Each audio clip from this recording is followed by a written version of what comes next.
इन्होंने एक चाल चली है कि मायावती को कैसे कमजोर किया जाए। इन्होंने चंद्रशेखर उर्फ रावण को खड़ा किया और उसको भारी पैसा दिया जा रहा है और मीडिया की इतनी कवरेज उसको दी जा रही है, जिसने नाम भी अपना रावण रखा है। ये हिंदुओं को अपमानित करने के लिए उसने रखा, लेकिन उसके दिमाग में केवल और केवल राजनीति है।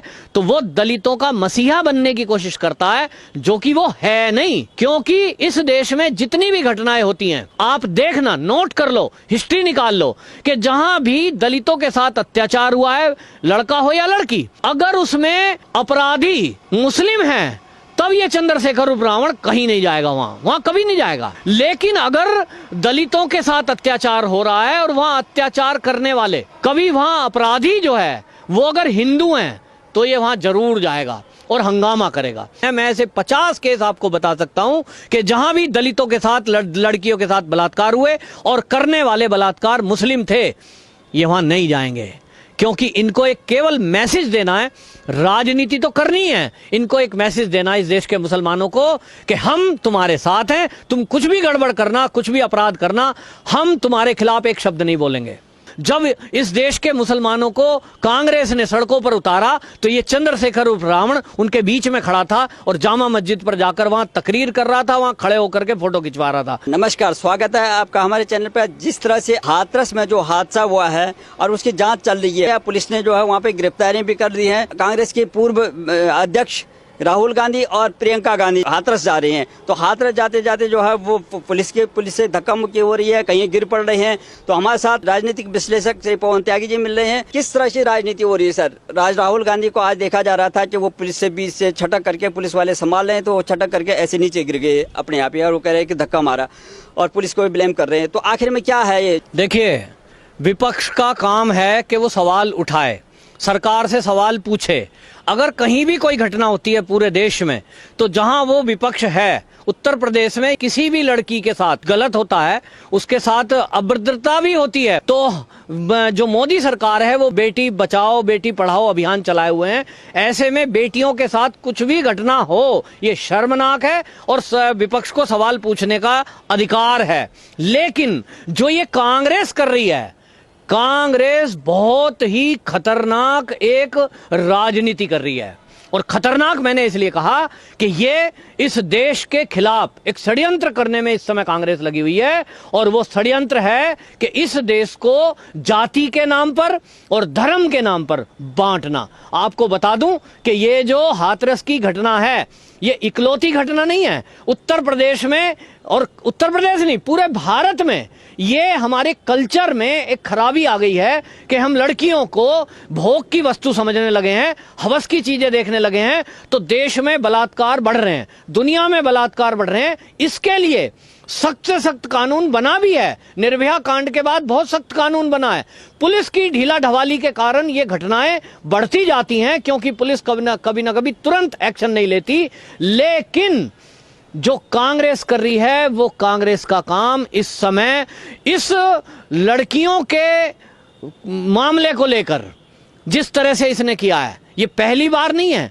कांग्रेस पिछले काफी दिनों से एक खेल कर रही है इस देश में, इस देश को तोड़ने वाला, कि उसने इस देश में शायद तो ये चीन या तो पाकिस्तान के इशारे पर एक साजिश रचने का खेल शुरू किया है कि इस देश के भीम और मीम ये एक हो जाएं।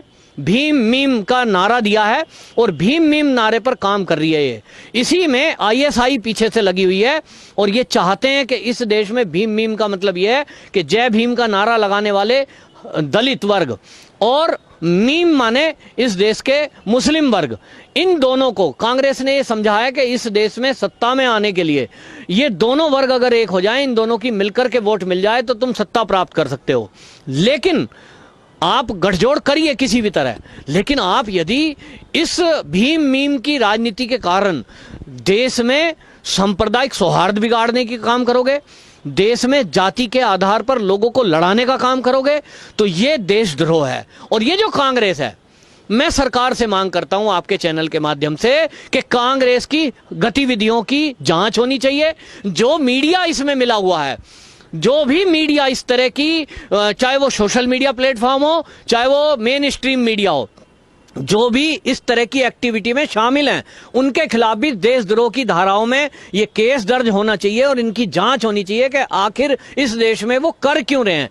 यूं तो 70 साल कांग्रेस ने राज किया इस देश पर, उन्होंने यहां धर्म के आधार पर लोगों को लड़ाए रखा। हमने राम जन्मभूमि का मुद्दा देखा कि हर साल हिंदू कोशिश करते थे लेकिन उन्होंने कभी उसको सुलझाने की कोशिश नहीं करी, क्योंकि उसको हिंदू मुस्लिम दंगे कराना उनको सूट करता था। लेकिन आप देखिए इसी तरह से आरक्षण के नाम पर जिन लोगों को गरीबी के आधार पर आरक्षण मिलना चाहिए था, उसके बजाय उसने जाति के आधार पर आरक्षण दिया ताकि लोगों के अंदर आपसी प्रेम ना पनप पाए और वैमनस्य पैदा हो जाए, जो आज हो रहा है। कोई भी है वो आपस में मिलने के लिए तैयार नहीं है। तो कांग्रेस ने 70 साल लोगों को मूर्ख बनाया, लेकिन अब जब लोग जागरूक हो गए तो अब उनको लगता है कि अब क्या करें। तो अब एक खतरनाक खेल इस समय चल रहा है। चंद्रशेखर उर्फ रावण, इसकी एक पार्टी नहीं बनी है, लेकिन हमने देखा सीएए के विरोध के नाम पर जब इस देश के मुसलमानों को कांग्रेस ने सड़कों पर उतारा तो ये चंद्रशेखर उर्फ रावण उनके बीच में खड़ा था और जामा मस्जिद पर जाकर वहां तकरीर कर रहा था, वहां खड़े होकर के फोटो खिंचवा रहा था। ये बहुत गहरी साजिश हो रही है और ये कांग्रेस, प्रियंका गांधी भी उससे मिलने गई थी हॉस्पिटल में, ये समझौता हो चुका है कि तुम जो है मुसलमानों का पक्ष करते हुए दिखाई देना, हम भी मुसलमानों के पक्ष में खड़े हुए दिखाई देंगे। और इस देश के दलितों को लगना चाहिए कि अब इस देश में यदि कोई लीडर है युवाओं को, क्योंकि मोदी जी अपने भाषण में कह चुके हैं और वो हकीकत भी है कि इस देश में 60% युवा जनसंख्या के रहते हैं, तो उनको लग रहा है कि ये वोटर बहुत बड़ा है और युवा में कोई युवा चेहरा चाहिए। अभी तक दलितों की जो राजनीति होती आई है उसमें मायावती एक बहुत बड़ा चेहरा है, जिनको एक तरफा दलित वर्ग की वोट मिलती रही है। यही कांग्रेस की परेशानी का कारण है, यही समाजवादियों की परेशानी का कारण है, यही वामपंथियों की परेशानी का कारण है कि दलित वर्ग एकजुट कैसे है और वो मायावती के पीछे कैसे है। तो इन्होंने एक चाल चली है कि मायावती को कैसे कमजोर किया जाए। तो पैरेलल में एक लाइन लगाने के लिए इन्होंने चंद्रशेखर उर्फ रावण को खड़ा किया। अब उसके लिए इनकी आईटी सेल कांग्रेस की और उसको भारी पैसा दिया जा रहा है और उल्टे सीधे वक्तव्य दिलाकर और मीडिया की इतनी कवरेज उसको दी जा रही है कि एक आम छोटे से कस्बे का रहने वाला जिसने नाम भी अपना रावण रखा है, ये हिंदुओं को अपमानित करने के लिए उसने रखा, लेकिन उसके दिमाग में केवल और केवल राजनीति है। तो वो दलितों का मसीहा बनने की कोशिश करता है, जो कि वो है नहीं। क्योंकि इस देश में जितनी भी घटनाएं होती हैं, आप देखना, नोट कर लो, हिस्ट्री निकाल लो कि जहां भी दलितों के साथ अत्याचार हुआ है, लड़का हो या लड़की, अगर उसमें अपराधी मुस्लिम हैं तब ये चंद्रशेखर उर्फ रावण कहीं नहीं जाएगा, वहां कभी नहीं जाएगा। लेकिन अगर दलितों के साथ अत्याचार हो रहा है और वहां अत्याचार करने वाले कभी वहां अपराधी जो है वो अगर हिंदू हैं तो ये वहां जरूर जाएगा और हंगामा करेगा। आप हाथरस वाले केस में देखिए, हाथरस के साथ ही एक केस बलरामपुर में हुआ उत्तर प्रदेश के, वहां भी सेम तरह का केस हुआ, लेकिन वहां क्योंकि जो है वहां साजिद और शाहिल नाम के वहां दो ऐसे लड़के हैं जिनके ऊपर आरोप है कि इन्होंने दलित लड़की के साथ बलात्कार किया, उसको इंजेक्शन दिया, उसको कोई नशे की चीज दी, जिसके कारण उसका नीचे का भाग शरीर का काम करना बंद कर दिया। उसके भी शरीर में इतनी चोटें थी, लेकिन वहां चंद्रशेखर रावण नहीं गया। है दलित लड़की, वो भी वहां नहीं गया। ना वहां सोनिया गांधी जाएगी, ना वहां प्रियंका जाएगी, ना वहां राहुल जाएगा, ना वहां कोई वामपंथी जाएंगे और ना वहां तकवाला चैनल जाएगा। क्यों? क्योंकि वहां अगर वो गए तो ये मैसेज जाएगा पूरे देश में कि प्रियंका गांधी, चंद्रशेखर रावण या सोनिया गांधी या वामपंथियों की वजह से वो जो साहिल है और वो जो साजिद है उसके खिलाफ अब कार्रवाई हुई, वो जेल गए। ये एक मैसेज देना चाहते हैं देश में कि अगर मुसलमान इस देश का कोई भी अपराध करेगा तो हम उसके खिलाफ कुछ नहीं बोलेंगे, हम आपके साथ हैं। सीएए में ये इन्होंने सिद्ध किया कि ये उनके साथ खड़े हुए, चंद्रशेखर भी खड़ा हुआ, प्रियंका भी खड़ी हुई, सोनिया भी खड़ी हुई, राहुल भी खड़े हुए, वामपंथी भी खड़े हुए, ये दिखाने के लिए कि हम तुम्हारे साथ हैं। इसी तरह ये दलितों के साथ केवल सिलेक्टिव जगह जाएंगे और सिलेक्ट करते हैं कि ऐसी जगह जाएं या तो अपराधी अपर कास्ट के हों, ब्राह्मण होंगे, क्षत्रिय होंगे, कोई और हों तो जाएंगे, या फिर हिंदू हों। जहां भी अपराधी मुसलमान है, मैं ऐसे 50 केस आपको बता सकता हूं कि जहां भी दलितों के साथ लड़कियों के साथ बलात्कार हुए और करने वाले बलात्कार मुस्लिम थे, ये वहां नहीं जाएंगे। क्योंकि इनको एक केवल मैसेज देना है, राजनीति तो करनी है, इनको एक मैसेज देना है इस देश के मुसलमानों को कि हम तुम्हारे साथ हैं, तुम कुछ भी गड़बड़ करना, कुछ भी अपराध करना, हम तुम्हारे खिलाफ एक शब्द नहीं बोलेंगे। लेकिन ये दिखा देना चाहते हैं इस देश में कि जो दलित हैं उनका मसीहा तो साहब हम हैं। आप देखिए कि एपिडेमिक एक्ट लगा हुआ है इस समय, कोविड का कायम चल रहा है, लेकिन ये चंद्रशेखर रावण दिल्ली के सफदरजंग हॉस्पिटल में जहां ये हाथरस वाली लड़की भर्ती थी वहां खड़ा होता है और वहां नारेबाजी करता है, पूरे ड्रामेबाजी करता है। और आप समझिए दिल्ली के अति व्यस्त उस रोड पर इसको बड़े बड़े चैनल वाले कवर करने भी पहुंच जाते हैं। आप सोचिए कौन है चंद्रशेखर रावण भाई? कोई पार्टी का बहुत बड़ा लीडर है क्या? कि कोई एमपी है क्या? कोई एमएलए है क्या? नहीं, एक उल्टा सीधा बोलने वाला बदतमीज टाइप का एक लड़का है वो, लेकिन उसको कवरेज मिल रही है क्योंकि कवरेज कराई जा रही है। ये वामपंथी लोगों का एक एजेंडा सेट करने का तरीका है कि किस तरह से वो एजेंडा सेट करते हैं। हाथरस की घटना में जिस तरह से ये घटना हुई वास्तव में दुर्भाग्यपूर्ण है। एक वीडियो वायरल हुआ है जिसमें प्रियंका गांधी ने अपने ट्विटर हैंडल से, आप देख सकते हैं उसके ट्विटर हैंडल से उसने उसको वीडियो को ट्वीट किया है, लड़की के, मृतका लड़की के, हाथरस वाली के पिताजी का वीडियो, और उसमें आपको फुसफुसाहट सुनाई देती है कि पीछे से प्रियंका गांधी के साथ गया हुआ व्यक्ति वो उसको कान में कुछ बताता है। बाई चांस वो भी रिकॉर्ड हो गया है, और वो रिकॉर्ड हो गया है तो पता चल रहा है कि प्रियंका गांधी स्क्रिप्ट लिख के लाई थी कि इसके पिताजी से ये बुलवाना है और वो वीडियो मुझे सोशल मीडिया पे वायरल करना है। और कैसा एक्टिव होता है सोशल मीडिया कि आप देखिए थोड़ी देर में पूरे देश में इसको वायरल करा दिया जाता है। पूरे अखबार वाले भी मौन रहते हैं, टीवी चैनल वाले, एक तक चैनल तो ऐसा है मुझे तो उसको मतलब पक्का हो गया है कि वो देश विरोधी चैनल, उसको कहने में कोई हर्ज नहीं है। जबकि आप देखिए कि वहीं उत्तर प्रदेश में बलराम नगर है, वहां पर उस लड़की के बारे में जो कि दलित ही बेटी है उसके साथ भी दरिंदगी हुई, उसके साथ दरिंदगी करने वाले साजिद और साहिल हैं, उनके खिलाफ कोई नहीं बोला।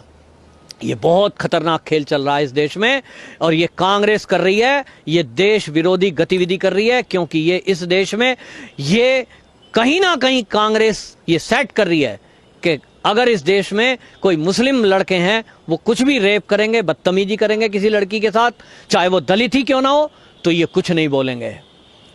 और अगर अपराध करने वाला हिंदू है तो ये उसके खिलाफ पूरी आवाज उठाएंगे, उसको ज्यादा ज्यादा सजा की बात करेंगे और ये बवाल करने की कोशिश करेंगे। उस बवाल में चाहे गिर जाएं, तो गिरे हुए राहुल गांधी इस देश में गिरी हुई राजनीति कर रहे हैं। ये बहुत भयंकर खेल चल रहा है, छोटा मोटा खेल नहीं है। और मैं आपको बता दूं कि ये मायावती को दलितों से अलग करने की कोशिश में चंद्रशेखर उर्फ रावण को आगे प्रोजेक्ट करा जा रहा है, उसको बढ़ा चढ़ा के दिखाया जा रहा है, जबकि ऐसा बिल्कुल नहीं है। चंद्रशेखर उर्फ रावण वो कांग्रेस के कहने से ये सारी गतिविधि कर रहा है और कांग्रेस के कहने से ही वो जो बिकाऊ मीडिया है उसको कवरेज दे रहा है। इस देश में यदि दलितों की कोई हितैषी लीडर है आज भी और वो उनके लिए चिंता करती हैं तो ईमानदारी से वो मायावती हैं। और मायावती ने आज तक कभी भी कोई एक स्टेटमेंट तो नहीं दिया है कि वो देश विरोधी कोई स्टेटमेंट हो, जबकि चंद्रशेखर उर्फ रावण वो हमेशा देश विरोधी गतिविधियों में लिप्त रहा है और देश के विरुद्ध में, देश के तोड़ने वालों के साथ, टुकड़े टुकड़े गैंग के साथ हमेशा खड़ा हुआ दिखाई दिया है। और आपको बताऊं कि ये जो कांग्रेस है और ये जो मीडिया है और जो लिबरल प्ले कार्ड लेके खड़े हैं, उन्होंने एक लड़की का फोटो वायरल किया जिसको मनीषा बताया कि ये मनीषा है बेटी, वो चंडीगढ़ की है और वो यादव परिवार से है। वो उसके पिताजी जो है वो मोहनलाल यादव, उनका बाकायदा स्टेटमेंट है। उन्होंने मीडिया को आग्रह किया है कि मेरी बेटी पिछले कुछ दिन पहले बीमारी से मर गई थी और उसका जो फोटो है 2 साल मरे हुए हो गया, उसको फोटो लेकर के ये सोशल मीडिया पे कांग्रेसी, चंद्रशेखर रावण और ये सारे वामपंथी और आज तक जैसा चैनल वायरल कर रहा है उसको कि ये है मनीषा और डेथ कर गई। जो लड़की बीमारी में 2 साल पहले मरी, ये उसको गैंग रेप की पीड़िता बताकर उसका अपमान कर रहे हैं। उसके पिताजी बहुत दुखी हैं। तो आप समझ सकते हैं कितनी नीच हरकत है कि किसी लड़की का फोटो आप किसी की जगह लगाकर उसकी भोली शकल है उसको दिखाकर और बरगलाने की कोशिश कर रहे हैं, जो कि एक गंभीर अपराध है। पुलिस को इन सब झूठे खबर फैलाने वाले मीडिया, सोशल मीडिया और राजनीतिक दलों के खिलाफ कार्रवाई करनी चाहिए। तो ये देशवासियों को समझना होगा कि कांग्रेस इस देश में क्या करना चाहती है और उसके बहकावे में हम लोग ना आए। हाँ, जो भी किसी के साथ गलत हुआ है उसके साथ न्याय जरूर होना चाहिए, तो कानून को अपना काम करने देना चाहिए। देशवासी अब सब समझते हैं कि किस तरह से जो ये गंदी राजनीति हो रही है, और हमें जो है जो अपराधी होता है उसको धर्म से न लेकर के एक दृष्टि से देखना चाहिए। बहुत सरल शब्दों में आपने दर्शकों को बताया। बहुत बहुत धन्यवाद आपका।